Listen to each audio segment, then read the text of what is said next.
Hello అండి అందరికీ welcome to Padma Prasad vlogs. ఈరోజు నేను పిల్లలు అడిగారని ఉల్లిపాయ పకోడీ చేశానండి. అదే అండి ఆనియన్ పకోడీ. చాలా బాగా వచ్చాయి. ముందుగా ఒక బౌల్ తీసుకొని ఒక పెద్ద ఉల్లిపాయని చీలికల్లాగా కట్ చేసుకొని వేసుకోవాలండి. నేను ఒక కప్ దాకా తీసుకున్నాను. వీటిని చేత్తో చక్కగా ఉల్లిపాయలో ఉన్న చెమ్మంతా కూడా బయటకు వచ్చేటట్టు మ్యాష్ చేసుకోవాలి. అచ్చ తెలుగులో అయితే కనుక పిసుకోవాలి. ఉల్లిపాయలో వాటర్ అంతా కూడా బయటకు వచ్చిందండి. ఇప్పుడు దీంట్లో చిన్నగా కట్ చేసుకున్న పచ్చిమిర్చి 3, గుప్పెడు కొత్తిమీర, అలాగే 2 రెబ్బల కరివేపాకు, 1 కప్పు బియ్యం పిండి అండి జల్లించుకొని వేసుకోవాలి. అలాగే ఏ కప్తో అయితే బియ్యం పిండి వేసామో అదే కప్పుతో కప్పు శనగపిండి, దీన్ని కూడా జల్లించుకొని వేసుకోవాలి.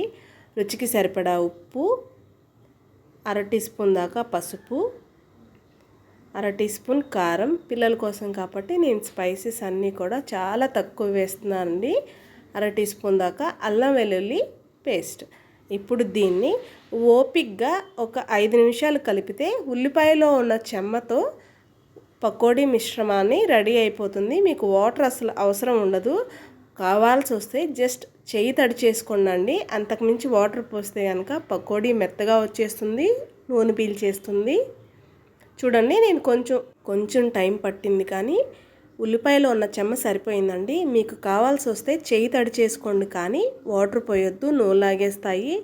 పైగా కరకరలాడవండి, మెత్తగా వచ్చేస్తాయి.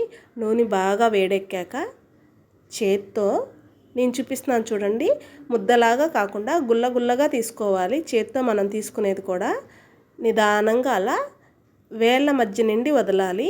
అప్పుడైతే ఈవెన్గా పడుతుంది. పకోడీ కూడా కరకరలాడుతూ మంచిగా ఫ్రై అవుతుంది. అదే మనం ముద్దలాగా వేసేస్తే కనుక ముద్దలాగా అయిపోతుంది, వేగవండి. పిల్లలు తినడానికి ఇష్టపడరు. వేయంగానే కూడా గరిటె పెట్టకుండా నేను ఒక 5 మినిట్స్ అలాగే వదిలేసేసి ఇప్పుడు రెండో వైపుకి తిప్పుకుంటున్నాను. నార్మల్గా పకోడీలో గరం మసాలా, ధనియాల పొడి ఇలాంటివి కూడా వేస్తారు. కానీ పిల్లల కోసం చేసేవి స్పైసెస్ తక్కువ వేస్తూ ఇలా చేస్తే పిల్లల పేరు చెప్పుకొని మనం కూడా కమ్మగా తింటామండి. అంత బాగుంటాయి.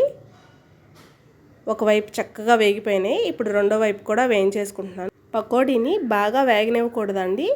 బాగా వేగిపోతే కనుక మనం తీసి బయట పెట్టినప్పటికీ ఆ వేడికి ఇంకా బాగా కలర్ చేంజ్ అయిపోతాయి, లేదా ఆనియన్స్ చేదొచ్చేస్తుంది. 70% వరకు వేగితే సరిపోతుంది. ఎందుకంటే ఆనియన్స్ త్వరగా మగ్గిపోతాయి కదా. వేగిపోయినాయండి, సరిపోతుంది. నేను తీసేసుకుంటున్నాను పక్కకి. ఆయిల్ కూడా అస్సలు పీల్చదు. ఇలా కనుక మనం వేయించుకుంటే పిల్లలకి దగ్గులు కూడా రావండి. పిల్లలు కూడా కమ్మగా తింటారు. నార్మల్ డేస్లో మనకి ఎలాగూ కుదరదు. హాలిడే ఉన్నప్పుడు పిల్లలకి ఇలా చేసి పెడితే వాళ్ళు ఇష్టంగా తింటారు. చూపిస్తున్నాను చూసారా, పర్ఫెక్ట్గా వేగాయి. అదే మనం ఇంకొంచెం వేయిస్తే కనుక మాడిపోతాయండి. మన కమ్మని ఉల్లిపాయ పకోడీ అయితే కనుక రెడీ అయిపోయిందండి. నచ్చిందండి మీకు ఈ వీడియో? అయితే లైక్ చేయండి, మన ఛానల్ని సబ్స్క్రైబ్ చేసుకోండి. నేను మరిన్ని కొత్త వీడియోస్తో మీ ముందుకు వస్తూ ఉంటాను. మీరు కూడా ట్రై చేసి ఎలా వచ్చిందో నాకు కామెంట్ చేయండి.